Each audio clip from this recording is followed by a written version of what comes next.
নবী সাল্লাল্লাহু আলাইহি ওয়াসাল্লাম একদিন মসজিদ নববীর মিম্বরের উপরে আছেন। প্রথম ধাপে তিনি বলেছেন আমিন, দ্বিতীয় ধাপে উঠে বলছেন আমিন, এবং তৃতীয় ধাপে উঠে বলছেন আমিন।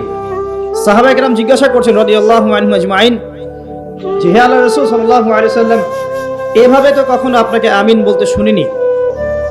তখন নবীজি বলছেন, যখন আমি প্রথম ধাপে ছিলাম তখন জিবরাইল আলাইহিস সালাম এসে আমাকে বলছেন যে ধ্বংস হোক সেই ব্যক্তি, ধ্বংস হোক সেই ব্যক্তি যে ব্যক্তি তার পিতা মাতাকে পেয়েছে বা বৃদ্ধ পিতা মাতাকে পেয়েছে, দুজনকে বা দুজনের একজনকে পেয়েছে, তাদের খেদমত করে জান্নাত লাভ করতে পারে নাই, সে ব্যক্তি ধ্বংস হোক। তখন নবীজি বলেছেন আমিন। আমি কি বুঝতে পারছি? আমাদের বাসায় কি পিতামাতা আছে? পিতামাতার খেদমতের মধ্য দিয়ে জান্নাত অর্জন করার চেষ্টা করুন, আল্লাহ পাক তৌফিক দান করুন। আবার অনেক সময় বিপরীত চিত্র দেখা যায় যে অনেক পিতামাতা সন্তান সন্ততিদেরকে দ্বীন ইসলাম পালনে বাধা প্রদান করছেন।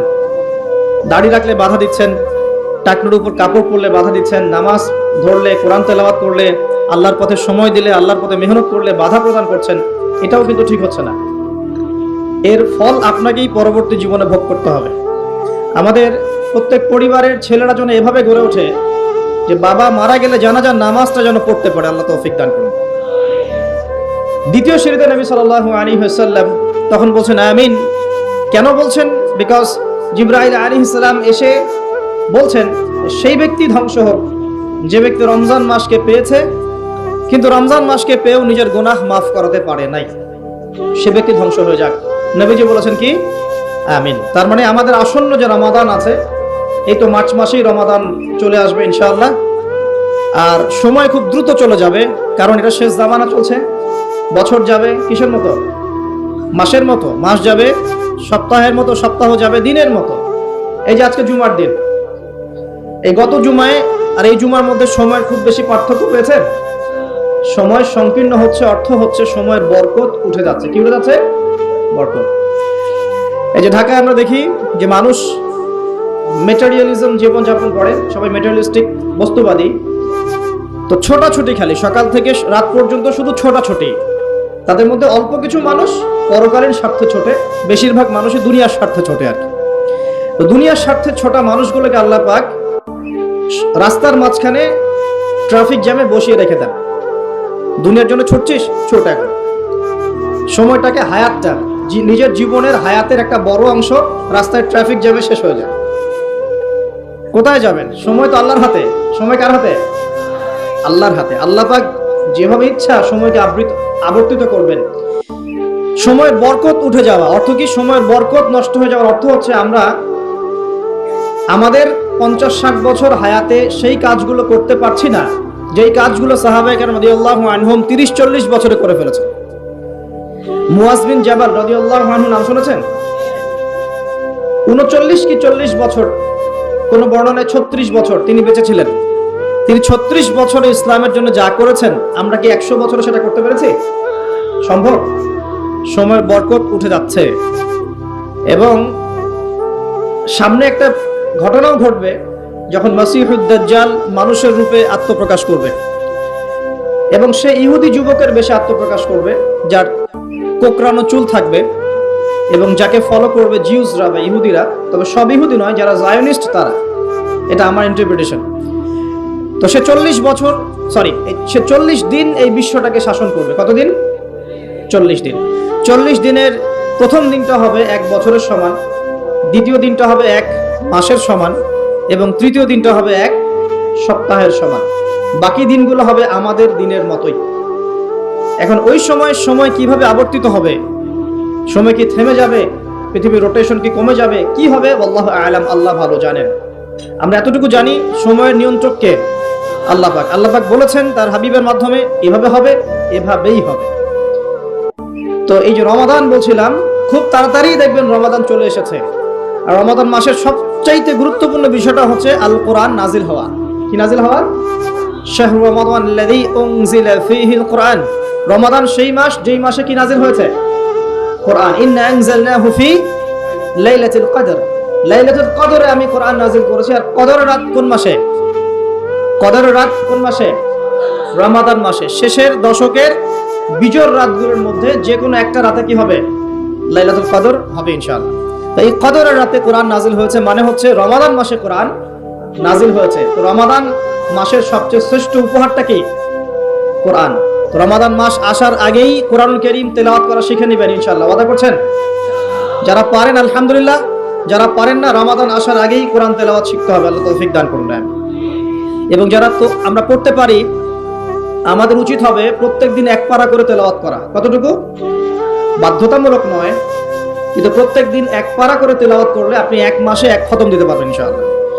এতে করে প্রত্যেক মাসে কোরআনের সাথে আপনার একটা ঘনিষ্ঠ সম্পর্ক থাকবে। প্রত্যেক দিন নির্ধারিত সময়ে কোরআনের সাথে আপনার ঘনিষ্ঠ একটা সম্পর্ক থাকবে ইনশাআল্লাহ। আর কোরআনের সাথে যার ঘনিষ্ঠ সম্পর্ক থাকবে ইনশাআল্লাহ, তার কলবের মধ্যে আল্লাহর পক্ষ থেকে নূর বা আলো আসবে। কি আসবে?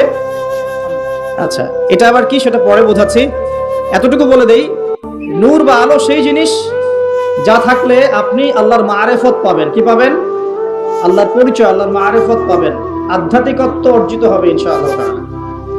এবং আপনি জাহেলিয়াতের অন্ধকারে এমন কিছু দেখবেন যেটা সবাই দেখতে পারবে না, এমন কিছু শুনবেন যা সবাই শুনবে না, এমন কিছু উপলব্ধি করবেন যেটা সবাই করবে না। প্রশ্ন হচ্ছে, এটাও কি সম্ভব যে সবাই কিছু দেখবে না, শুনবে না, উপলব্ধি করবে না, কিন্তু আপনি পারবেন? উত্তর জানতে হলে আমাদেরকে আজকের নির্ধারিত টপিকে যেতে হবে। সেই টপিকটা স্টার্ট করছি আমি এখান থেকে। নবী মূসা আলাইহিস সালাম এবং খিদির আলাইহিস সালামের একটা জ্ঞানতাত্ত্বিক, এটাকে আমরা কি বলবো, এনকাউন্টার। মানে এনকাউন্টার মানে কি? হ্যাঁ, আচ্ছা, জ্ঞানতাত্ত্বিক এনকাউন্টার কেন বললাম? নবী মূসা আলাইহিস সালাম একদিন এমনই একটা জনসমাবেশে বা খুতবায় বক্তব্য দিচ্ছিলেন। একজন দাঁড়িয়ে বললেন, হে মূসা আলাইহিস সালাম, আপনি খুব চমৎকার বক্তব্য দিয়েছেন, আপনি খুব চমৎকার বক্তব্য দিয়েছেন, একটু মনোযোগ দেন আমার দিকে। নবী মূসা আলাইহিস সালাম কে তিনি প্রশ্ন করছেন যে আপনার চাইতেও কি কোনো জ্ঞানী মানুষ পৃথিবীতে আছে? নবী মূসা আলাইহিস সালাম বলছেন যে আমার জানা মতে নাই, কারণ আমার কাছেই আল্লাহর ওহী আসছে, আর আল্লাহর ওহী যার কাছে আসবে সেই নিঃসন্দেহে জ্ঞানী মানুষ, তাই নয় কি? আল্লাহর ওহীর চাইতে কি জ্ঞানের কোনো বিকল্প উচ্চতর কোনো উৎস আছে নাকি? কোরআন এবং সুন্নাহ, এর বাইরে কি জ্ঞানের এর চেয়েও বড় কোনো উৎস আছে নাকি? আছে? কোরআন এবং সুন্নাহ মিলে ইসলাম, আর ইসলাম একটা কমপ্লিট কোড অফ লাইফ, পরিপূর্ণতা আছে এখানে। এটাকে হক বলা হয়, সত্য বলা হয়। আর আল্লাহ পাক সূরা কাহফের 29 নম্বর আয়াতে বলেছেন, ওয়াকুলিল হাক্কু মির রাব্বিকুম, হক বা সত্য সেটাই যেটা তোমার রবের পক্ষ থেকে কি হয়? নাজিল হয়। তাহলে হক বা সত্য কোনটা? আমার সাথে কথা বলেন। সত্য মিথ্যা, ন্যায় অন্যায়, হক বাতিলের চূড়ান্ত মানদণ্ড কোনটা? মানুষের জ্ঞান না আল্লাহর ওহী? কথা কি বুঝতে পারছেন? একটু মনোযোগ দিতে হবে, কারণ আমি গতানুগতিক তো আপনাকে সুর করে কিছু বলতে পারবো না, এটা আমার দ্বারা হয় না, পারি না। আর একটু মনোযোগ রাখতে হবে এই কারণে যে একটা ফেজ মিস করে ফেললে আপনি পরে লিঙ্ক আপ করতে পারবেন না। তো হক মানে সত্য মিথ্যা ন্যায় অন্যায়, এর চূড়ান্ত মানদণ্ডটা কি? মানুষের মস্তিষ্ক প্রসূত কোনো দর্শন, সায়েন্স, আপনার মানুষের মানব রচিত কোনো বিধান, নাকি মানুষের মন গড়া কোনো ফিলসফি ইত্যাদি, মানে যুক্তি, বিজ্ঞান, দর্শন, ফিলোসফিক্যাল থটস, এগুলোর উপরে সত্য মিথ্যার চূড়ান্ত মানদণ্ডটা কি? উত্তরটা কি? সূরা কাহফের কত নম্বর আয়াতে আছে? 29 নম্বর আয়াত। আল্লাহ পাক বলেন, ওয়াকুলিল হাক্কু মির রাব্বিকুম, হক, সত্য, ন্যায় অন্যায়ের চূড়ান্ত মানদণ্ড তোমার রবের পক্ষ থেকে কি হয়? নাজিল হয়। তো তাওরাত নাজিল হয়েছিল না রবের পক্ষ থেকে? তাহলে তাওরাত ছিল ওই সময়ের হক, ছিল না হক? আচ্ছা, জাবুর কার পক্ষ থেকে নাজিল হয়েছে? আল্লাহর পক্ষ থেকে। জাবুর ছিল ওই সময়কার হক। জাবুর কার উপর নাজিল হয়েছিল? কার উপর? দাউদ আলাইহিস সালাম। তাওরাত কার উপরে? তাওরাত নবী মূসা আলাইহিস সালাম, যার ব্যাপারে কথা বলা শুরু করেছি। তো মূসা আলাইহিস সালাম বলছেন, আমার কাছে তো আল্লাহর পক্ষ থেকে ওহী আসে, তার মানে তিনি সবচেয়ে জ্ঞানী মানুষ হবেন, স্বাভাবিক, তাই নয় কি? আচ্ছা, ইনজিল কার উপর নাজিল হয়েছে? নবী ঈসা আলাইহিস সালাম। মারা গেছেন না বেঁচে আছেন? আচ্ছা, আবার আসবেন পৃথিবীতে। এক শ্রেণীর মানুষ বিশ্বাস করে তিনি মারা গেছেন, আর এক শ্রেণীর মানুষ বিশ্বাস করে তিনি আল্লাহর সন্তান ছিলেন, নাউজুবিল্লাহ। এবং তাদের সংখ্যাও কিন্তু প্রায় 500-700 কোটি। ঠিক আছে? এই যে আমরা বলি যে বেশিরভাগ মানুষ যা বলবে সেটাই সত্য, তাই না? মেজরিটি শুড বি গ্রান্টেড, আমরা একটা কথা বলি না? তো এই যে বেশিরভাগ মানুষ বলছে ঈসা আলাইহিস সালাম আল্লাহর সন্তান, নাউজুবিল্লাহ, এখন আপনি কি বিশ্বাস করবেন? ব্যাস, আর কোন যুক্তির দরকার আছে? এই তো প্রমাণ হয়ে গেল যে বেশিরভাগ মানুষ যা বলবে তা সবসময় সত্য হয় না। কখন সত্য হয়? যখন সেটা কোরআন এবং সুন্নাহর আল্লাহর বিধানের আলোকে হবে, তখন ইনশাআল্লাহ তাআলা সত্য হবে। যদি বেশিরভাগ মানুষ বলেন আপনারা যে সুদ হারাম, সত্য না মিথ্যা? বেশিরভাগ মানুষ যদি বলেন মদ হারাম, সত্য না মিথ্যা? বেশিরভাগ মানুষ যদি বলেন আপনারা যে পর্দাটা ভালো, আল্লাহর বিধান ফরজিয়া, সত্য হবে না মিথ্যা হবে? এখন যদি বেশিরভাগ মানুষ বলে মদ হালাল, জেনা হালাল, ফ্রি মিক্সিং হালাল, গার্লফ্রেন্ড বয়ফ্রেন্ড এই প্রেম করাটা হালাল, তারপরে যে পর্নোগ্রাফি হালাল, আপনার এই যে রিবা বা সুদ হালাল, সুদ তো এখন হালালই নয়, বরং সুদ তো এখন ফরজ ওয়াজিব হয়ে গেছে আমাদের উপরে, নাকি? এটা ছাড়া মানুষ চলতে পারে নাকি? এই পুরো সুদ ভিত্তিক একটা দেশ না, সুদ ভিত্তিক বিশ্ব কায়েম করেছে একটা একটা মানে কি বলবো, একটা গোত্র, একটা সভ্যতা, সুদ ভিত্তিক একটা বিশ্ব কায়েম করে ফেলেছে। বিশ্বের কোনো কান্ট্রি সুদ মুক্ত হতে পারবে না। বিশ্বের কোনো কান্ট্রি 100% এখন সুদ মুক্ত হতে পারবেই না, যদি সে ওয়ার্ল্ড ব্যাংকের দ্বারস্থ হয় আর IMF এর দ্বারস্থ হয়। যদি কেউ ওয়ার্ল্ড ব্যাংক IMF এর দ্বারস্থ হয়, সে সুদ মুক্ত থাকতেই পারবে না। শ্রীলঙ্কা দেউলিয়া হয়ে গেল কেন? One of the most important কারণ হচ্ছে রিবা। আমরা তো বলছি এখানে করাপশন ইত্যাদি, ওই মেগা প্রজেক্ট হাবিজাবি, এগুলো পরে। এর চেয়ে বড় কারণ হচ্ছে রিবা বা সুদ। এটা মানুষের রক্ত এবং শ্রম আর যে অর্থ সম্পদকে চুষে নিয়ে ফেলবে একবার।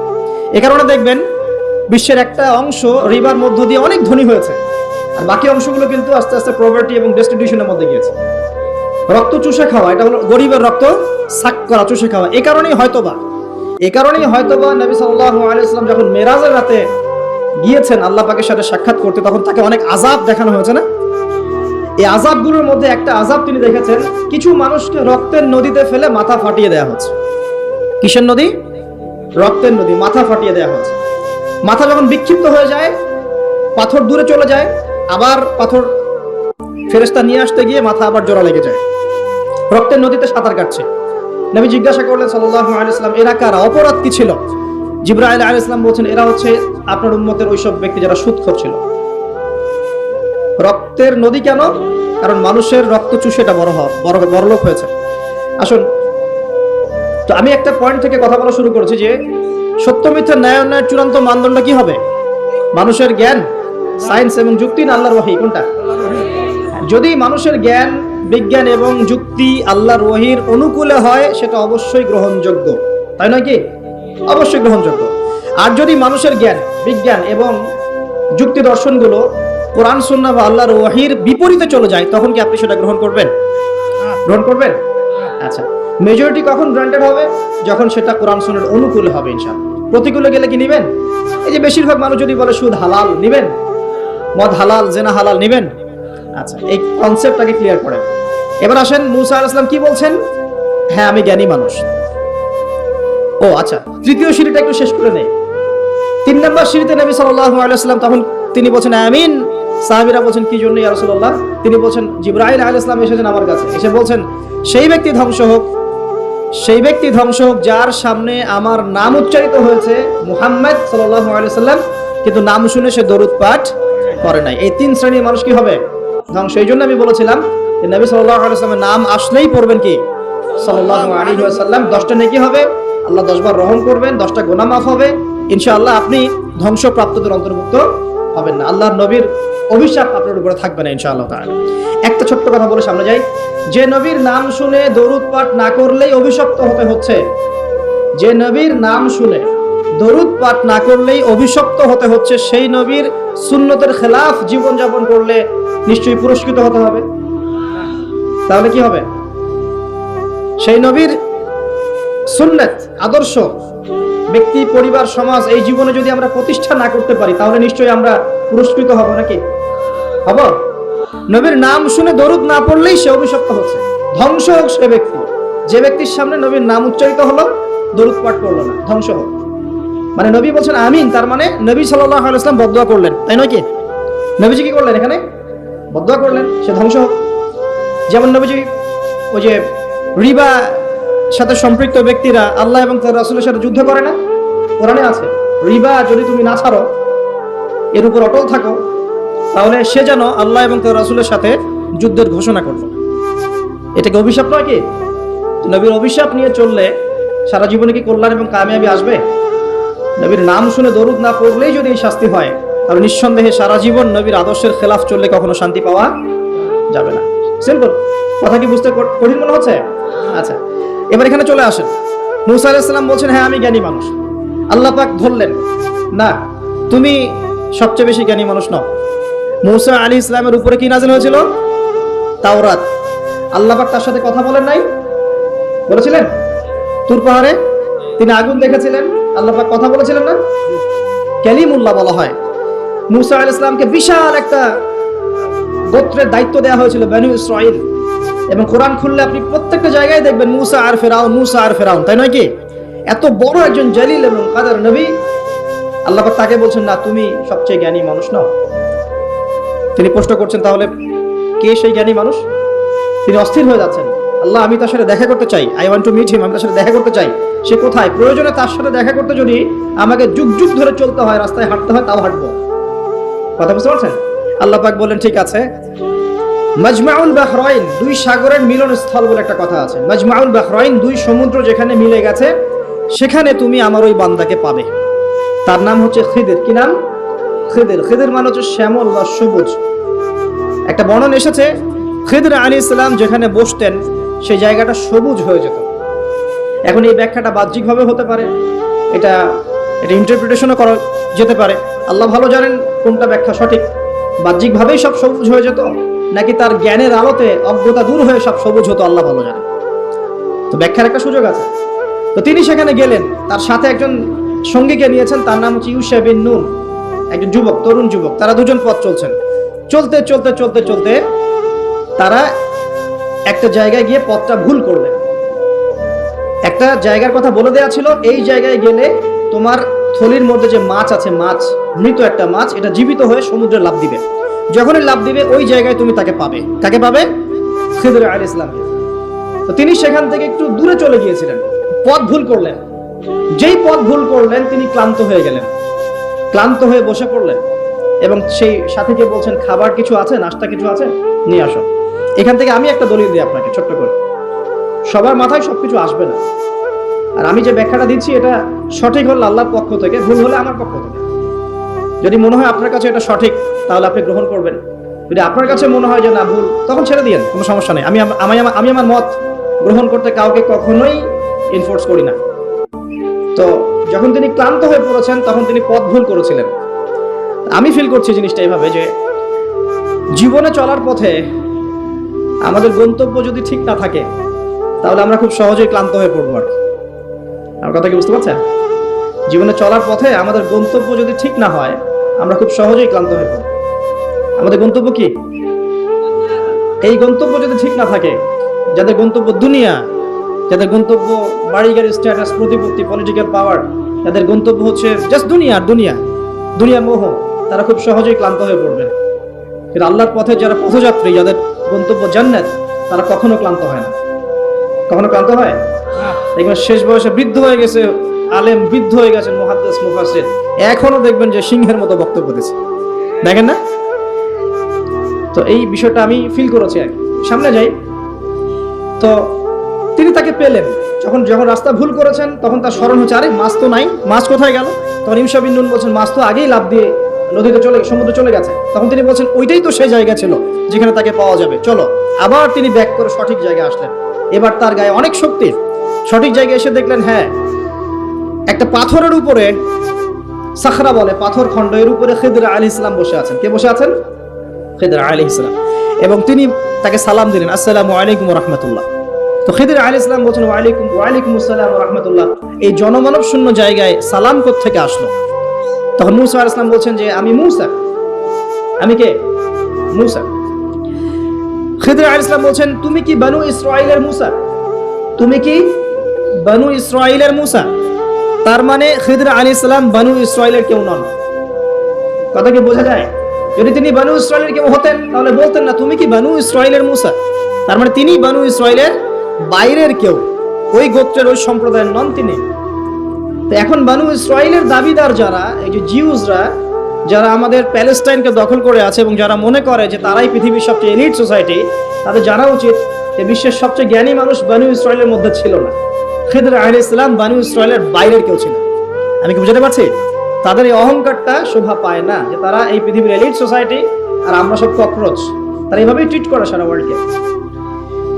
তো এখন তিনি বলছেন, আমি একটু পড়ে শোনাই। ক্বালা লাহু মূসা, মূসা আলাইহিস সালাম তাকে বলছেন, হাল আত্তাবিউকা আলা আন তুআল্লিমানি মিম্মা উল্লিমতা রুশদা।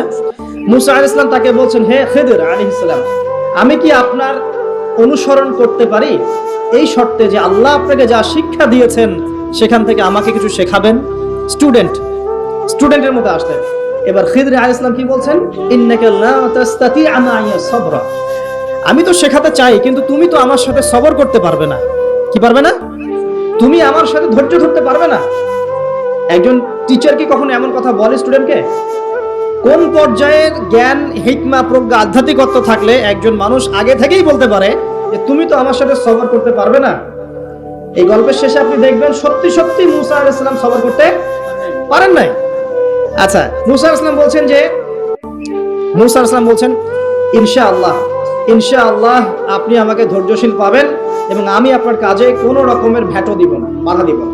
আপনি করেন যা ইচ্ছা, আমি আপনার কাজে কোনো বাধা দিব না। আচ্ছা, এবার তারা চলতে লাগলেন। ওকে, তিনি বলেন, ক্বালা ফাইন ইত্তাবা'তানি ফালা তাসআলনি আন শাই। খিদর আলাইহিস সালাম বলছেন, তুমি যদি আমাকে ফলো করতেই চাও তাহলে আমাকে কোনো প্রশ্ন করতে পারবে না। আমি যা করব চুপচাপ দেখতে হবে, পরে আমি তোমাকে জানিয়ে দেব, কিন্তু তোমার কোনো প্রশ্ন করা চলবে না। এমন কোন টিচার দেখেছেন ছাত্রকে বলে প্রশ্ন করতে পারবে না? যা পড়াচ্ছি পড়ো, যা বোঝাচ্ছি বুঝো, যেমনে চালাচ্ছি চলো। পৃথিবীর সবচেয়ে জ্ঞানী মানুষ কে? খিদর আলাইহিস সালাম। এবার চলছেন, তারা চলতে লাগলেন। একটা নৌকা, এই নৌকায় করে তারা একটা নদী পার হলেন। এই নৌকার যে মাঝি বিনা পারিশ্রমিকেই তাদেরকে পার করালো। কিনারায় যাওয়ার আগেই খিদর আলাইহিস সালাম নৌকার তলদেশটা ফুটা করে ফেললেন। কাজটা কি ঠিক হলো? বিনামূল্যে একজন আমাকে সার্ভিস দিল এবং খিদর আলাইহিস সালাম তার তলদেশ ফুটা করে ফেললেন। মূসা আলাইহিস সালাম এবার দেখে বলছেন যে, আপনি এটা কি করলেন? লাকাদ জি'তা শাইআন ইমরা। আপনি একটা জঘন্য কাজ করে ফেললেন। যারা আমাদের এত উপকার করলো আপনি তার তলদেশ ফুটা করে ফেললেন। এবার খিদর আলাইহিস সালাম বলছেন, আমি তো বলেছিলাম, আলাম আকুল লাক, আমি তোমাকে কি বলি নাই, ইন্নাকা লা তাস্তাতিআ মাইয়া সাবরা, তুমি আমার সাথে সবর করতে পারবে না। এবার মূসা আলাইহিস সালাম বলছেন যে, ঠিক আছে, আমি যেটা ভুলে গিয়েছিলাম এই বিষয়ে আমাকে আর পাকড়াও করেন না, এরপর থেকে আমি আর কোনো সমস্যা করবো না ইনশাআল্লাহ। ঠিক আছে। আবার তারা চললেন। চলতে পথে এবার একটা বালকের দেখা, ছোট্ট। ফানতালাকা হাত্তা ইযা লাকিয়া গুলামান ফাকাতালা। এবার তারা চলতে গিয়ে একটা গোলাম, মানে কি ছোট বালককে গোলাম বলে না? জান্নাতে গিলমান থাকবে না, ছোট ছোট বাচ্চারা, গোলাম, তাকে ডেকে নিয়ে এসে খিদর আলাইহিস সালাম হত্যা করে ফেললেন, একদম জবাই। এটা কি হলো? এটা তো নৌকা ফুটা করাকেই তিনি চ্যালেঞ্জ করলেন, এবার তো বাচ্চাকে জবাই করে ফেলেছে। এবার তিনি বলছেন যে, আপনি নিষ্পাপ, একটা নিষ্পাপ পবিত্র একটা বাচ্চাকে এভাবে হত্যা করে ফেললেন, আপনি তো একটা জঘন্য অপরাধ করে ফেললেন। কে বলছেন এই কথা? মূসা আলাইহিস সালাম। আবার তিনি বলছেন, ক্বালা আলাম আকুল লাক ইন্নাকা লা তাস্তাতিআ মাইয়া সাবরা, আমি কি তোমাকে বলি নাই তুমি আমার সাথে সবর করতে পারবে না? শেষবারের মতো, ক্বালা ইন সাআলতুকা আন শাইইন বা'দাহা ফালা তুসাহিবনি। এরপর যদি আমি আরেকটা কোশ্চেন করেছি তাহলে আমাকে আর সাথে নিয়েন না। কে বলছে কথা? মূসা আলাইহিস সালাম, যিনি বলছেন আমি জ্ঞানী মানুষ, যার উপর তাওরাত নাযিল হচ্ছে। এবার ফানতালাকা, তারা চললেন। হাত্তা ইযা আতায়া আহলা ক্বারিয়াতিন ইসতাতআমা আহলাহা ফাআবাউ আন ইউদাইফুহুমা ফাওয়াজাদা ফিহা জিদারান ইউরিদু আন ইয়ানকাদ্দা ফাআকামা ক্বালা লাউ শি'তা লাত্তাখাযতা আলাইহি আজরা। ঘটনা হচ্ছে এই যে তারা এবার চলতে পথে একটা গ্রামে প্রবেশ করলেন। গ্রামের লোকজনের কাছে মেহমানদারি চাইলেন, তো পানি, খাবার, নাস্তা পানি কিছু হবে। কোনো মেহমানদারি পেলেন না। অনেকটা আমাদের দ্য সিটি অফ আখিরুজ্জামানের মতো আর কি, আমাদের হচ্ছে পশ্চিমা সভ্যতার যে বস্তুবাদী জীবন ব্যবস্থা, প্রতিবেশীকে খোঁজ নেওয়ার সময় নাই, ভিক্ষুক আসলে মাফ করো। আচ্ছা না, এখন কি মানুষের উপকার করতে খুব বেশি পছন্দ করে? সত্যি কথা বলেন দেখি, বেশিরভাগ মানুষই কি এখন মানুষের উপকার করতে পছন্দ করে? বরং বাসায় মেহমান আসলে মানুষ বিরক্ত হয়। বাসায় মেহমান আসলে কি হয়? মানুষ বিরক্ত হয়। মুখে না বললেও মনে মনে বিরক্ত হচ্ছে, কবে যাবে। বাসায় গেলে জিজ্ঞাসা করে খেয়ে আসছেন না, গিয়ে খাবেন, জিজ্ঞেস করে না? তো মানুষ কিন্তু এখন বস্তুবাদী।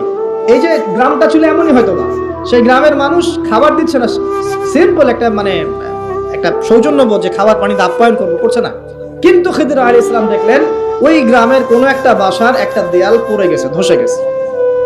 এই দেয়ালটাকে তিনি নিজের হাতে পুরো নির্মাণ করে শক্ত একটা জায়গায় নিয়ে গেলেন। এটা দেখে মূসা আলাইহিস সালাম বলছেন, আপনি চাইলে কিছু আজর বা প্রতিদান নিতে পারতেন, কিছু পারিশ্রমিক নিতে পারতেন। মেহমানদারি করলো না, কিছু পারিশ্রমিক দিলে আমরা কিছু কিনে খেতে পারতাম। তো এবার খিদর আলাইহিস সালাম বলেন, হাদা ফিরাকু বাইনি ওয়া বাইনাক, এই হলো তোমার আর আমার মাঝের ফিরাক, মানে বিচ্ছেদ। এরপরে তোমার সাথে আমার আর পথ চলা হলো না। আমাদের নবী মুহাম্মদ সাল্লাল্লাহু আলাইহি ওয়াসাল্লাম বলেছিলেন হাদিসের মধ্যে, যদি সেদিন মুসা আলাইহিস সালাম এভাবে কাউন্টার প্রশ্নগুলো না করতেন, অনেক জ্ঞান হয়তো শেখা যেত, কিন্তু এটা হলো না। প্রথমে যে বলেছেন খিদর আলাইহিস সালাম, ইন্নাকা লা তাসতাতিআ মাইয়া সাবরা, তুমি আমার সাথে সবর করতে পারবে না, এটা কি ফলেছে না ফলে নাই? ফলেছে না ফলে নাই? আচ্ছা, এবার চলেন সামনে। তিনি বিচ্ছেদের আগে বলছেন, ঠিক আছে, যাওয়ার আগে আমি তোমাকে জানিয়ে দিব কি কারণে আমি এই কাজগুলো করেছি। এক নাম্বার, আমি যে নৌকাটা ফুটা করেছিলাম, আমি শর্ট করে বলছি, ওই নৌকা যদি ফুটা না করতাম তাহলে এই সমুদ্রের পিছনে একটা জলদস্যুদের দল ছিল, এরা ভালো ভালো নৌকাগুলোকে হাইজ্যাক করে, সিজ করে নেয়। এই নৌকা ফুটা আছে, এই নৌকা তারা নিবেন। বাহ্যিক চোখে মনে হচ্ছে যে আমি ওই ব্যক্তিদের ক্ষতি করেছি, কিন্তু আসলে আমি ওই ব্যক্তিদের কিন্তু উপকার করেছি প্রকৃত অর্থে। তুমি সেটা বুঝতে পারো না, কারণ তুমি বাইরের চোখ দিয়ে দেখেছো, আর আমি আল্লাহ পাকের মারিফত দিয়ে দেখেছি। কথা কি বুঝতে পারছেন? দ্বিতীয় যে বাচ্চাটাকে আমি খুন করেছি, বা খুন না, এটা খুন বলা ঠিক হবে না, হত্যা করেছি, সেই বাচ্চাটাকে আমি নিজের ইচ্ছায় হত্যা করি নাই, আল্লাহ পাকের আদেশে করেছি। কারণ এই বাচ্চা যদি বড় হতো তাহলে এই বিশ্বের বড় কাফেরদের একজন হতো। যদি ফেরাউনকে ছোটবেলায় কেউ হত্যা করতো তাহলে কি ফেরাউন বড় হতো? আচ্ছা, যাই হোক, যদিও এটা তাকদীর বা কদর, এটা আমি আল্লাহর আদেশে করেছি, আমি নিজের মন গড়া কোনো মানে দর্শনের কাজটা করি নাই, আল্লাহর হুকুমে করেছি। তৃতীয় যে দেয়ালটা আমি নির্মাণ করেছিলাম, ওই বাড়িতে থাকে দুইজন এতিম বালক, যাদের পিতা এবং মাতা খুবই সৎ ছিল। কি ছিল? সৎ ছিল। এখানে একটা ছোট্ট কথা বলে দেই, আপনি আমি যদি পিতা মাতা হিসেবে সৎ হই, নেককার মুত্তাকি পরেজগার হই, আমাদের বংশধরদের ভালো মন্দ দেখার দায়িত্ব আল্লাহ পাকের। এই যে খিদর আলাইহিস সালাম বহু বছর পর সেখানে এসেছেন, পিতামাতা অনেক আগেই মারা গেছেন, ওই খিদর আলাইহিস সালামের হাতে এতিম বালকের খেদমত আল্লাহ পাক করে দিলেন। বুঝতে পারছেন কথা? তো এতিম দুই বালকের এই দেয়াল ছিল, এই দেয়ালের নিচে ওই দুই এতিম বালকের পৈতৃক রেখে যাওয়া কিছু সম্পত্তি আছে মাটির নিচে। যদি দেয়াল নির্মাণ না করতাম, মানুষ ওই সম্পদ নিয়ে চলে যেত। এখন দেয়াল দিয়ে আমি এটাকে শক্ত করে দিয়েছি, এরা যখন বড় হবে তখন সেই সম্পদ পাবে। তো বাহ্যিকভাবে তোমার কাছে মনে হয়েছে আমি বিনা পারিশ্রমিকে অহেতুক একটা কাজ করছি, কিন্তু সত্যিকার অর্থে আল্লাহর হুকুমে আমি সেটা দেখেছি যা তুমি দেখতে পারো নাই, আমি সেটা বুঝেছি যা তুমি বুঝতে পারো নাই। এরপরে তাদের বিচ্ছেদ হয়ে যায়। আমি আপনাকে একটু দেখাই যে এখানে দেখুন, তিনটা ক্ষেত্রেই মুসা আলাইহিস সালাম বাহ্যিকতাকে প্রাধান্য দিয়েছেন, কিন্তু খিদর আলাইহিস সালাম ইন্টারনাল আইজ, বা আমরা যেটাকে বলি ইন্টারনাল অবজারভেশন, এটাকে প্রাধান্য দিয়েছেন।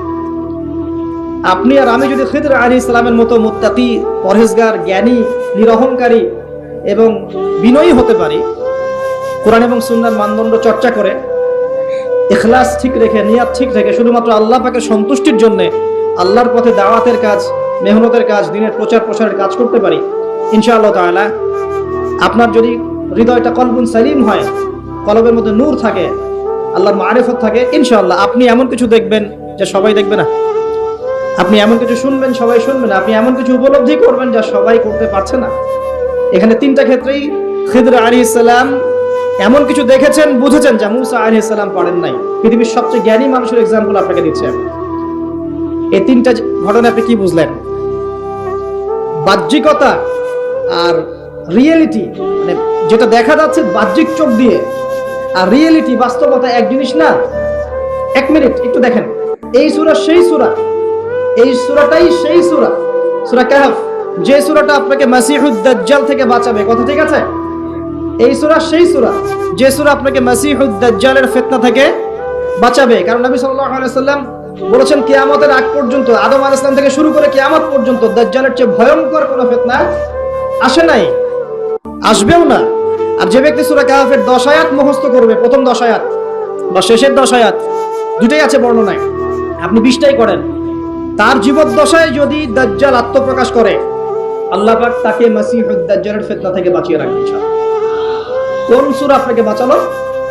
সূরা কাহফ। এই সূরার মধ্যেই এই ঘটনা, যেখানে এই যে তিনটা প্রশ্নের ঘটনা দেখলেন, মুসা এবং খিদর আলাইহিস সালামের জ্ঞানের এনকাউন্টার দেখলেন। এই তিনটা ক্ষেত্রেই বাহ্যিক চোখে যা দেখা যাচ্ছে রিয়েলিটি, বাস্তবতা সেটা নয়। কথা ঠিক আছে? কথা কি বুঝতে পারছেন? বাহ্যিক চোখ দিয়ে যা দেখা যাচ্ছে রিয়েলিটি, বাস্তবতা সেটা নয়। ঠিক দাজ্জালের যুগটাও এরকমই হবে। দাজ্জালের যুগে বাইরের চোখে যা যা দেখবেন সবই ফেক, রিয়েলিটি বাস্তবতার সাথে এদের কোনো সম্পর্ক নাই। দাজ্জালের যুগে আপনি দেখবেন ইকোনমিক প্রোগ্রেস প্রোগ্রেস প্রোগ্রেস, ভিতরে সুদ দিয়ে মানুষকে ধসিয়ে দেওয়া হবে, হচ্ছে না? এখন দেখবেন হাইলি কনস্ট্রাক্টেড বিল্ডিংস, উঁচু উঁচু বিল্ডিংস এর একদম প্রতিযোগিতা, কি প্রোগ্রেস। কিন্তু এখানে দেখবেন করাপশন, দুর্নীতি, মানুষের আত্মসাৎ, সম্পদ আত্মসাৎ, এবং নগ্ন পদে রাখাল শ্রেণীর মানুষরা উঁচু উঁচু বিল্ডিং নির্মাণ করছে সুদ দিয়ে এবং দুর্নীতির মাধ্যমে। এটাও কিয়ামতের একটা আলামত। এখানে আপনি দেখবেন নারীরা এগিয়ে যাচ্ছে, মাশাআল্লাহ, একদম ছুটছে দুরন্ত বেগে উন্নতি, অগ্রগতি, প্রোগ্রেসের দিকে। বাস্তবিক অর্থ হচ্ছে এরা ছুটছে জাহান্নামের দিকে। দেখবেন ফেমিনিস্ট রেভলিউশন দিয়ে একদম মেয়েদের অধিকার আদায় করে একদম মুখের ফেনা তুলে ফেলেছে। বাস্তবতা হচ্ছে একটা মেয়ের রাস্তাঘাটে ধর্ষণ হচ্ছে, ইজ্জতের কোনো গ্যারান্টি নেই। রিয়েলিটি, বাস্তবতা এবং বাহ্যিকতা, দুটার মধ্যে কোনো মিল থাকবে না দাজ্জালের যুগে। আমি বলছি না দাজ্জাল বের হয়ে গেছে, এটা বলছি না, কিন্তু তার অনুসারীরা, তাকে যারা ফলো করবে, তার অনুসারীরা এখন বিশ্বকে কন্ট্রোল করছে। এবং এই কারণেই এই বর্তমান বিশ্বের বাস্তবতা আর বাহ্যিকতার মধ্যে আদতে কোনো মিল নাই। যা দেখছেন মিথ্যা, যা দেখছেন সব সত্য নয়, বেশিরভাগই মিথ্যা। দেখছেন নারীর অধিকার আন্দোলন, প্রোগ্রেস, আসলে নারীর সম্মানের কোনো এখানে কোনো গ্যারান্টি নাই। নারীকে পণ্য বানিয়ে ফেলা হচ্ছে, পণ্য। তার দেহের প্রদর্শনী দিয়ে কোটি কোটি টাকার ডলারের ব্যবসা করা হচ্ছে। আপনি দেখছেন যে অর্থনীতি খুব এগিয়ে যাচ্ছে, দেখবেন এই যে কাগজের টাকা তো যাবেই, পুরো ওয়ার্ল্ডের ব্যাংকিং সিস্টেমটাই হুমকির মুখে। ইনশাআল্লাহ বলবে ভবিষ্যৎবাণী করছে গণক বক্তা, তুমি তো খিদির নাও, তুমি সেটা দেখবা কেমন করে? তুমি তো খিদির নাও, তুমি সেটা শুনবা কিভাবে? তোমার সেই শোনা বোঝার এখনো দক্ষতা, মারিফত অর্জিত হয় নাই। এই কারণেই তুমি মুআজ বিন জাবাল রাদিয়াল্লাহু আনহুর মাকবারার সামনে দাঁড়ালেও কোনো ঘ্রাণ পাবা না, হামজা রাদিয়াল্লাহু আনহুর মাকবারার সামনে দাঁড়ালেও কোনো ঘ্রাণ পাবা না তুমি, বিকজ তোমার ভিতরটা ইন্টারনালি করাপ্টেড। আগে নিজের হৃদয়টাকে, নফসটাকে পবিত্র করো। আল্লাহ পাক সবাইকে সবকিছু দেন না। ওই পোস্টে পরে যাই, এখানে শেষ করি। এই জায়গায় রিয়েলিটি আপনি দেখেন, মনে হচ্ছে সারা ওয়ার্ল্ড খুব সুন্দর এগিয়ে যাচ্ছে, পারমাণবিক বোমা তৈরি হচ্ছে, হ্যাঁ, মানে আমাদের অস্ত্র শস্ত্র বাড়ছে, অথচ একটা নিউক্লিয়ার যুদ্ধ সারা ওয়ার্ল্ডকে ধ্বংস করে ফেলবে। বাহ্যিকভাবে মনে হচ্ছে খুব এগিয়ে যাচ্ছে, কিন্তু ডেঞ্জারাস একটা জায়গায় আবার দাঁড়িয়ে আছে। যে কোনো জায়গাতেই দেখবেন আপনি থার্ড ওয়ার্ল্ড ওয়ার শুরু হয়ে যেতে পারে। মানুষের অধিকারের নামে মানুষের অধিকার হরণ করা হচ্ছে, অধিকার প্রতিষ্ঠার নামে অধিকার হরণ করা হচ্ছে, নারী অধিকার প্রতিষ্ঠার নামে ওদেরকে পণ্য বানানো হয়েছে, ইকোনমিক প্রোগ্রেসের নামে সুদ খাওয়ানো হয়েছে। আপনার উম্মার স্বার্থে কাজ করব, এইসব স্লোগান দিয়ে মুসলিম উম্মার মধ্যে বিভক্তি সৃষ্টি করে ফেলা হচ্ছে। করা হয়নি? হয়েছে। ন্যায় বিচার প্রতিষ্ঠার নামে ওই যে পশ্চিমারা সারা বিশ্বে ডেমোক্রেসি প্রতিষ্ঠা করতে চায়, ন্যায় বিচার মানবাধিকার প্রতিষ্ঠার নামে সারা বিশ্বে লক্ষ লক্ষ মানুষকে হত্যা করা হয়েছে। হয় নাই? সিরিয়াতে হয়নি? ইয়েমেনের বাচ্চাদেরকে হত্যা করা হয়নি? Iraq, Iran, Libya, Lebanon, Jordan, প্যালেস্টাইনে হয়নি? এই যে রোহিঙ্গাদের এবং এই যে উইঘুরদের ক্ষেত্রে হয়নি? সব মানবাধিকার প্রতিষ্ঠার নামে লক্ষ লক্ষ মুসলিমকে হত্যা করা হয়েছে। যা দেখছেন বাইরে, রিয়েলিটি এক জিনিস নয়। প্রতিটা ক্ষেত্রে দেখছেন পরিবার খুব সুখের জায়গা, পরিবার এখন ভাঙছে। দেখছেন খুব ভালোবাসা বাইরে, এগুলো জেনা হচ্ছে, জেনা। বাইরে খুব ভালোবাসা সম্পর্ক, এটা জেনা। দেখছেন আপনি যে এই যে কি বলবো, গ্লোবাল অ্যাফেয়ার্সে মুসলিমদের কিছু আইওয়াস শোডাউন দেখছেন, আদতে দেখবেন বড় বড় যে জিনিসগুলো, সেক্টরগুলো, সবগুলো ওরা কন্ট্রোল করছে, আমরা নিয়ন্ত্রিত হচ্ছে। আপনার কাছে মনে হচ্ছে আপনি টেকনোলজি ইউজ করে খুব এগিয়ে যাচ্ছেন, বেশিরভাগ টেকনোলজি ওরা কন্ট্রোল করছে। আপনার প্রাইভেট লাইফে কি করেন সেটাও তারা জানে। তো আমি একটা বিষয় ফোকাস করতে যাচ্ছি, মুসা এবং খিদর আলাইহিস সালামের এই যে জ্ঞানের এনকাউন্টার, এখান থেকে আপনাকে একটা শিক্ষা নিতে হবে। সেটা হলো ফিতনাময় যুগে, ফিতনাময় বিশ্বে বাহিরে যা দেখা যায় আর বাস্তবতার মধ্যে আকাশ পাতাল পার্থক্য থাকতে পারে। এই বিষয়টা প্রত্যেকটা সেক্টর ঘেটে ঘেটে আপনি খেয়াল করেন, আপনি বুঝতে পারবেন। ইভেন আমাদের মুসলিমদের মধ্যেও দেখবেন মানুষকে ভালো কিছু দেওয়ার নাম করে মানুষকে বড় বড় ওলামায়ে কেরাম থেকে সরিয়ে দেওয়া হয় নাই? মানুষকে আলেম ওলামার সোহবত থেকে সরিয়ে দেওয়া হচ্ছে না? একা একা তুমি দিন পালন করো, বুখারী মুসলিম পড়ো, মুফতি হয়ে যাও, হচ্ছে না? এগুলো হচ্ছে, মানে বাহ্যিকতা যা দেখছেন, রিয়েলিটির মধ্যে অনেক পার্থক্য, অনেক সমস্যা। কিছু মানুষ বলছে লা ইলাহা ইল্লাল্লাহ বললেই জান্নাতে চলে যাওয়া যাবে, আমলের কোনো দরকার নাই। কিছু মানুষ বলছে তাকদির বলতে কিছুই নাই।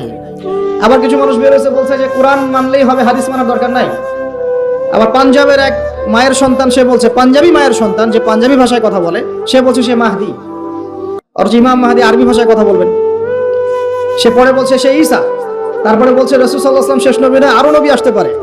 কাদের কথা বলছি বুঝতে পারছেন না? তো বাহ্যিকতা, ধর্মের মধ্যেও দেখবেন বাহ্যিকতা যা দেখছেন রিয়েলিটি এমন নয়।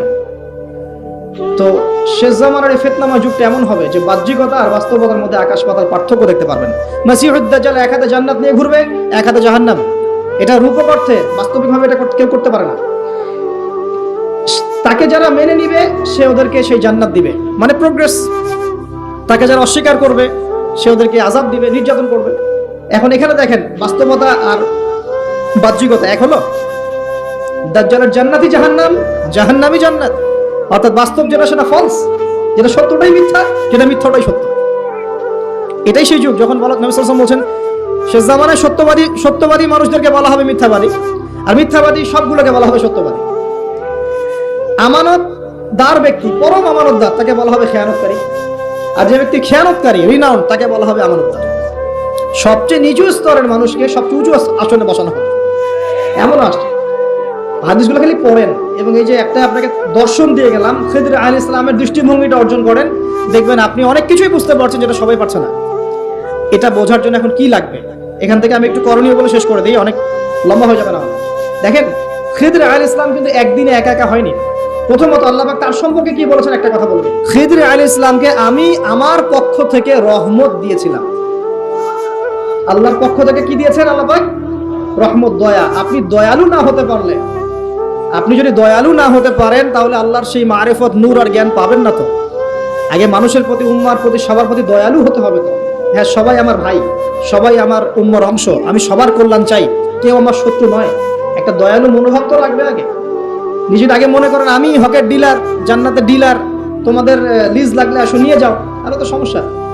মনের মধ্যে যদি হিংসার, বিদ্বেষ, পরশ্রী কাতরতার, অহংকারের এইসব বিষ বাষ্প পুষে রাখেন, তাহলে খিদির হবেন কিভাবে? নূর পাবেন কিভাবে? মারিফত অর্জন করবেন কিভাবে? আর হক বাতিল চিনবেনই বা কিভাবে? নিজে চিনবেন না, মানুষকে চেনাবেন কিভাবে? এই কারণে দেখবেন যে ওয়ার্ল্ড অ্যাফেয়ার্স নিয়ে কোনো কথা বললে বলে ভবিষ্যৎবাণী হচ্ছে, অথচ এটা বাস্তব বর্তমান, সেটা খেয়াল নাই। যেটা বাস্তব বর্তমান সেটাকে ভবিষ্যৎ মনে করছে। পুরো ওয়ার্ল্ডের ইকোনমিক সিস্টেম একটা ভয়ঙ্কর হুমকির মুখে আছে। বড় বড় যারা ইকোনমিক্সট এবং যারা মিলিটারি অ্যাফেয়ার্স নিয়ে পড়াশোনা করেন, তারা বলছেন যে এই বিষয়গুলো ওয়ার্ল্ডের সামনে দাঁড়িয়ে আছে। আর পড়াশোনা করে কোরআন সুন্নাহর জ্ঞানের সাথে এই যুগোপযোগী জ্ঞানগুলোকে একত্রিত করে যখন আমরা এগুলোর সলিউশন দেওয়ার চেষ্টা করছি, বলছে গণক, বলছে ভবিষ্যৎ বক্তা, বলছে অমুক তমুক।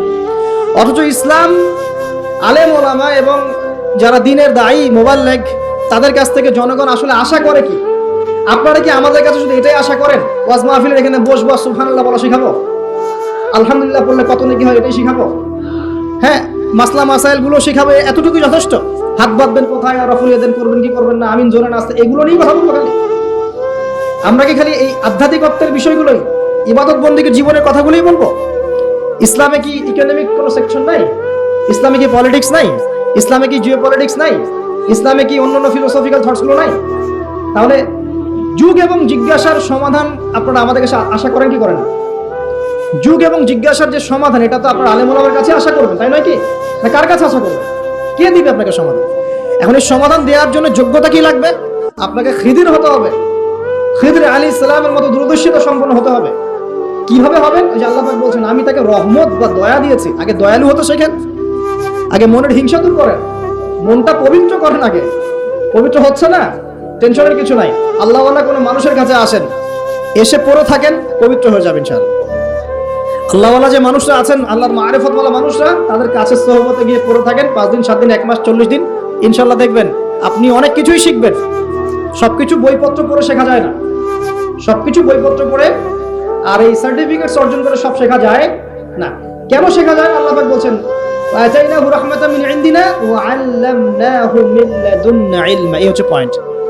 আল্লাহ বলছেন আমি খিদিরকে আমার পক্ষ থেকে জ্ঞান শিখিয়েছি। কার পক্ষ থেকে? আমি আবার বলছি ওয়া আল্লামনাহু মিন লাদুন্না ইলমা। আমি খিদির আলাইহিস সালামকে আমার পক্ষ থেকে জ্ঞান শিখিয়েছি। আল্লাহর পক্ষ থেকে তার কাছে জ্ঞান ছিল। খিদর আলাইহিস সালাম কয়টা ডিগ্রি অর্জন করেছেন? কয়টা সার্টিফিকেট? কোন কোন স্কুল কলেজ ইউনিভার্সিটি? তিনি কি হার্ভার্ডে পড়েছিলেন? তিনি কি কেমব্রিজে পড়েছেন? আমাদের প্রাচ্যের অক্সফোর্ডে পড়েছেন? তো এখানে পড়েও খিদির হতে পারছি না কেন? তাহলে সমস্যা কোথায়? তার মানে জ্ঞান শুধুমাত্র প্রোটেস্ট্যান্ট ভার্সনে সার্টিফিকেটস অর্জন করা নয়, আর বইপত্রের খালি লেটার্সগুলোকে মুখস্থ করাই নয়, এগুলোই জ্ঞান নয়। যতক্ষণ পর্যন্ত এগুলোর আমল না আসবে এবং আল্লাহওয়ালা মানুষের সোহবতে না থাকবে, আত্মশুদ্ধি অর্জন না হবে, কলব পরিষ্কার না হবে, ততক্ষণ পর্যন্ত আল্লাহর মারিফত পাবে না। আমি কি কথা বোঝাতে পারছি? একটু উঁচু স্তরে কথা বলছে হয়তো আপনাদের সামনে, কিন্তু কথাগুলো খুব ইম্পর্টেন্ট। আপনারা পরে বুঝবেন, রেকর্ডিং হচ্ছে, পরে বারবার শুনেন। শুধুমাত্র প্রোটেস্ট্যান্ট ভার্সনে এগুলো মুখস্থ করার মধ্যে জ্ঞান সীমাবদ্ধ নয়। এটা আপনি পড়লেন, বই সার্টিফিকেটস অর্জন করলেন। আপনি ডক্টর হতে চান, আমার পাশে একজন ডক্টর বসে আছে। এখন যদি আমি বলি যে আপনি ডক্টর হতে চান অর্থোপেডিক্সের বইগুলো আপনাকে দিয়ে দিলাম, বাসায় গিয়ে পড়েন, ডক্টর হয়ে যান, হবে? পারবে কি কে পড়তে? তাকে মেডিকেল কলেজে ভর্তি হতে হবে, ক্লাস করতে হবে, তার চেয়ে বড় বড় ডক্টরদের সোহবত থেকে জ্ঞান শিখতে, প্র্যাকটিক্যাল করতে হবে, কত কাজ। তো এই কাজগুলো আমরা দিনের ক্ষেত্রে করতে চাই না। আমি একটা বিষয় দিকে ফোকাস করছি, খিদির না হতে পারলে সে জামানায় টেকা যাবে না। কারণ এই জামানা রিয়েলিটি আর বাস্তবতার মধ্যে কোনো মিল নাই। দূরদর্শিতা লাগবে, চিন্তা হবে, চিন্তা হলে নূর লাগবে। ওই যে বললাম, নূর আপনাকে অন্ধকার জাহিলিয়াতে আলোর পথ দেখাবে, অন্ধকার থেকে আলোর পথ দেখাবে ইনশাআল্লাহ। তো প্রথমে লাগবে জ্ঞান, দয়া, একটা কলবুন সালিম, প্রশান্ত হৃদয়, আল্লাহ পাকের মারিফত এবং আল্লাহর নূর অর্জন হবে কিভাবে? প্রথমে আপনি জ্ঞান অর্জন করে আমল করবেন, এরপর আল্লাহওয়ালা মানুষের কাছে থাকবেন, তাদের সাথে সম্পর্ক রাখবেন, আলেম ওলামা থেকে ডিটাচড হয়ে থাকবেন না, কখনো না। তাদের সোহবতে গিয়ে গিয়ে পড়ে থাকবেন। সপ্তাহে 5 দিন কাজ করছেন, 2 দিন তো ফ্রি আছেন, 2 দিনের মধ্যে 1 দিন সময় দিবেন, পারা যাবে না? বহু ওলামায়ে কেরাম বাংলার আনাচে কানাচে কাজ করছেন, অফলাইনেই অনলাইনে, তাদেরকে পাবেন না আপনি। এমনও আল্লাহওয়ালা মারিফতওয়ালা মানুষ আছে বাংলাদেশের মাটিতে, যাদেরকে আপনি অনলাইনে একটা ছবিও খুঁজে পাবেন। আছে, আমরা বাধ্য হয়ে প্রকাশ হয়ে গেছি, এখন তো ছবি মূর্তি এটা আমরা তো অ্যাভয়েড করতে পারছি না। আর আমি বারবার নিষেধ করার পরেও এই কাজগুলো আপনারা করছেন, এটাকে আমি আসলে খুব একটা সাপোর্ট করি না, কিন্তু বাধ্য হয়ে যাচ্ছে অনেক সময়। আল্লাহ পাক মাফ করে দেখ, দোয়া করি। চেষ্টা করছি যেগুলো থেকে বের হওয়ার, কিভাবে বের হওয়া যায়। তো শুধুমাত্র নিজে নিজে জ্ঞান অর্জন নয়, আমল দরকার, সোহবত দরকার। আর কি দরকার বললাম? কলবুন সালিম, প্রশান্ত একটা হৃদয় দরকার, আল্লাহ নূর দরকার, মারিফত। এরপরে দেখবেন আপনি এমন কিছু দেখছেন, শুনছেন, বুঝতে পারছেন যেটা সবাই পারবে না। এখানে দেখেন 3টা ক্ষেত্রেই খিদির আলাইহিস সালাম কি সঠিক না ভুল? সঠিক না ভুল? আচ্ছা, এখন তার কাজগুলোকে মূসা আলাইহিস সালামের কাছে কি মনে হচ্ছিল? সঠিক না ভুল? ভুল। এই জামানাটা সেই জামানা যে জামানায় আপনি দেখবেন সত্য মিথ্যার মানদণ্ড উঠে গেছে। আমানতদারকে খেয়ানতকারী বলা হচ্ছে, খেয়ানতকারীকে আমানতদার বলা হচ্ছে। প্রচন্ড রকম উগ্র একজন মানুষকে আপনি বলছেন ভালো মানুষ, কিন্তু একজন ভালো মানুষকে আপনি বলছেন উগ্র। প্রচন্ড রকম জালেম একটা সভ্যতাকে আপনি বলছেন একদম বিশ্বের সবচেয়ে উন্নত সভ্যতা, কিন্তু আদতে তারা বিশ্বের সবচেয়ে নিকৃষ্ট সভ্যতা। বাহ্যিকভাবে আপনি দেখছেন ইকোনমিক প্রোগ্রেস, আসলে দেখছেন ধসে যাচ্ছে। বাস্তবতা হচ্ছে এটা ধসে যাচ্ছে। আপনি দেখছেন নারীর অধিকার একদম, আদতে নারীরা জাহান্নামী হচ্ছে বেশি বেশি। বাহ্যিকভাবে দেখছেন যে পোশাক চেঞ্জ হয়ে যাচ্ছে, ছেলের পোশাক মেয়ে, মেয়ের পোশাক ছেলে, তাই না? এটা শুধু বাহ্যিক পোশাকই হচ্ছে না, এটা আপনার সমাজের ফাংশনাল রোলটাও চেঞ্জ হচ্ছে। সমাজের ফাংশনাল রোলের মধ্যে মেয়ে ছেলের জায়গায় আসছে, ছেলে মেয়ের জায়গায় আছে। ভিতর থেকে দেখা শেখেন, আপনি ভিতর থেকে দেখা শেখেন। দেখছি আমরা উম্মার জন্য অনেক কিছু করে ফেলছি, কিন্তু আদতে আমরা এখনো ঐক্যবদ্ধই হতে পারছি না। আমরা সবাই মিলে একটা জায়গায় আসতেই পারছি না এখনো। ছোটখাটো বিষয়গুলোকে নিয়ে অনলাইন অফলাইন গরম করে রেখে দিচ্ছে একেবারে, তাই না? অথচ বাস্তবতা হচ্ছে দিন দিন মানুষ খ্রিস্টান হচ্ছে, দিন দিন মানুষ কাদিয়ানি হচ্ছে, দিন দিন মানুষ শিয়া হয়ে যাচ্ছে, উম্মার ঐক্য বিনষ্ট হচ্ছে। মিডিয়া, প্রযুক্তি, ফাইন্যান্স সব পশ্চিমারা নিয়ে নিচ্ছে। আমরাই বসে বসে এইভাবেই আছি, আপোষে ইখতিলাফ। এগুলো টোটালি টাইম ওয়েস্ট করা। আর কি বলবো, এগুলো থেকে দূরে থাকতে গিয়েও পারা যাচ্ছে না, মানুষ জোর করে টেনে নিয়ে আসছে এখানে। দূরে থাকতে গিয়েও পারা যাচ্ছে না, মানুষ জোর করে টেনে নিয়ে আসছে এখানে। বিশ্বে কত বড় বড় ইস্যু চলছে, কোনো ইস্যু নিয়ে কোনো কথা নাই। কয়দিন আগে হ্যালোইন না হ্যালোইন একটা উৎসব হয়েছে না আরবে, একটা ঘন্টাওয়ালা কোনো কথা বলে নাই। একটা ঘন্টা কোনো ঘন্টাওয়ালা একটা কথা বলে নাই এই উৎসব নিয়ে। বলেছে? বলে নাই। ইয়েমেনে বোম্বিং, বহু শিশু, মাসুম শিশুকে টোটালি ম্যাসাকার, কিল করা হয়েছে, একটা কথা বলে নাই। বলেছে? একটা স্ট্যাটাস দেয় না। আমাকে খুঁজে নিয়ে দেখেন। পেট্রোল এবং ডলার, এই মনিটারি সিস্টেম চলেছে, এর ফলশ্রুতিতে ডলার হয়েছে সারা ওয়ার্ল্ডের রুলিং কারেন্সি। একটা অন্যায়ের প্রতিবাদ করা হয়নি। সিনেপ্লেক্স, অশ্লীলতা, মাদক, এসবের বিরুদ্ধে যারা যারা কথা বলেছিলেন সবগুলোকে ঢুকিয়ে রাখা হয়েছে ভিতরে। ঘুমটাওয়ালা একজন একটা কথা বলে না, একটা কথা বলে না, একটা কথা না। বিশ্বের এই যে কয়দিন আগে নবী সাল্লাল্লাহু আলাইহি ওয়াসাল্লাম অবমাননা ইস্যু হয়েছিল না, জেনারেল ভাইরা আন্দোলন করেছিল রাস্তাঘাটে, জেনারেল ভাইরা, তখন এরাই ঘোমটা দিয়ে বলেছে যে এইসব করা যাবে না, নবীর প্রতিবাদ করা যাবে না, নবী সাল্লাল্লাহু আলাইহি ওয়াসাল্লামের অবমাননা কোনো প্রতিবাদ করা যাবে না, এটা নাকি অন্যায় হচ্ছে। কি করতে হবে? ঘরের কোণে ফিসফিস করে কানে কানে বলতে হবে, জানো নবীকে না একজন অবমাননা করেছে। অনলাইনে বলা যাবে না, বলেনি? মানুষ সব ভুলে গেছে নাকি? এই কয়েকদিন আগে তাবলিগ জামাত, একটা মাকবুল জামাত, বাংলাদেশের সারা সাবকন্টিনেন্টের একটা মাকবুল জামাত, কয়েকদিন আগে বলেছে নিষিদ্ধ, ব্যান্ড, বলে নাই? বিগার ইস্যুস গুলো নিয়ে ওয়ার্ল্ড অ্যাফেয়ার্সে কি হচ্ছে, দেশের অর্থনীতির কি হচ্ছে, সামনে একটা ইকোনমিক স্যাংশন আসছে, দুর্ভিক্ষের মতো অবস্থা তৈরি হচ্ছে, কি হবে এখানে, কি করবে মানুষ, কোনো সলিউশন নাই। উম্মার বিভক্তি কিভাবে ঐক্যবদ্ধ হবে, কোনো প্রচেষ্টা নাই। কিভাবে ইকোনমিক্যালি আমরা শক্ত হব, সামাজিকভাবে ইসলাম কায়েম হবে, ইসলামের বিধানগুলো বাস্তবায়িত হবে, কোনো চেষ্টা নাই। কথা কি নিয়ে জানেন? ঘ্রাণ কেন পেল বেটা, আমি পেলাম না, সে কেন পাইল? আশ্চর্য একটা কথা, অদ্ভুত। মানে কত নিচু মানসিকতার মানুষ হলে এই ছোট ছোট বিষয়গুলোকে নিয়ে মানুষকে ব্যস্ত রাখতে পারে, আল্লাহর কসম আমি জীবনে দেখি নাই, কসম আল্লাহ। কত নিচু মানসিকতার মানুষ হলে এই ধরনের ইস্যুস গুলোকে নিয়ে উম্মাকে ব্যস্ত রাখতে পারে, আল্লাহর কসম এরকম মিন মাইন্ডেড মানুষ আমি জীবনে দেখি না। এগুলো তো দলিল দিতে পারবেন না। আপনি কি দলিল দিতে পারবেন? কেমন ছিল, কি ছিল, কোথায় লেখা আছে? পারবেন না।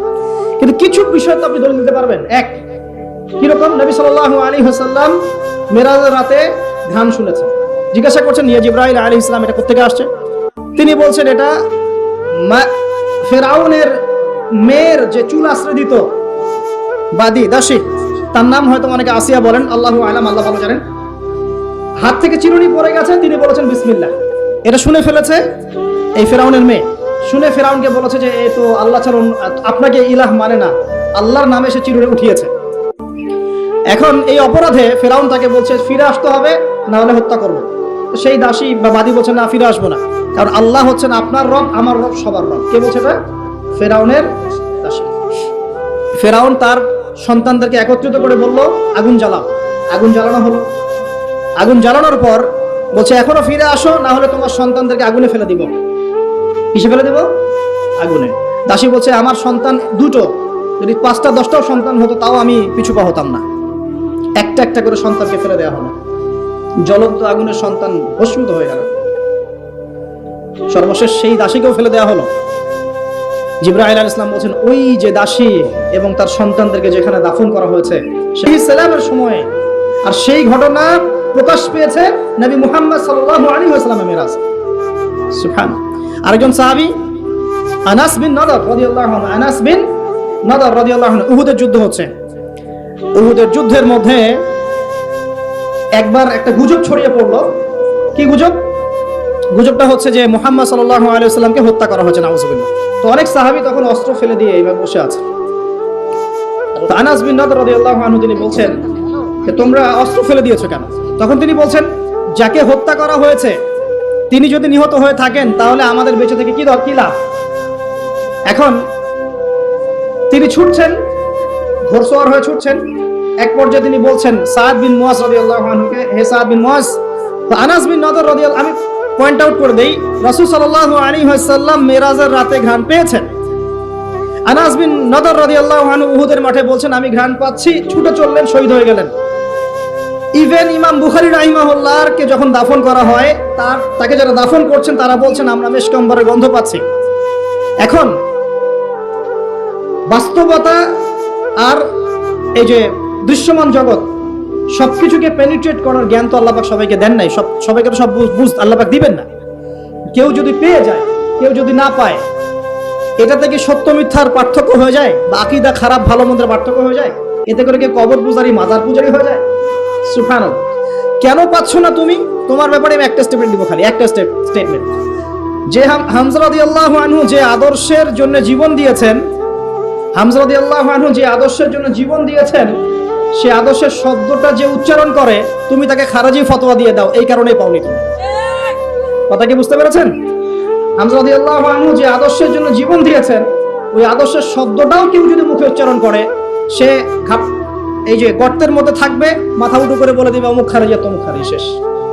এই কারণে আল্লাহ পাক তোমাকে এই তৌফিক হয়তো এখনো দেন নাই।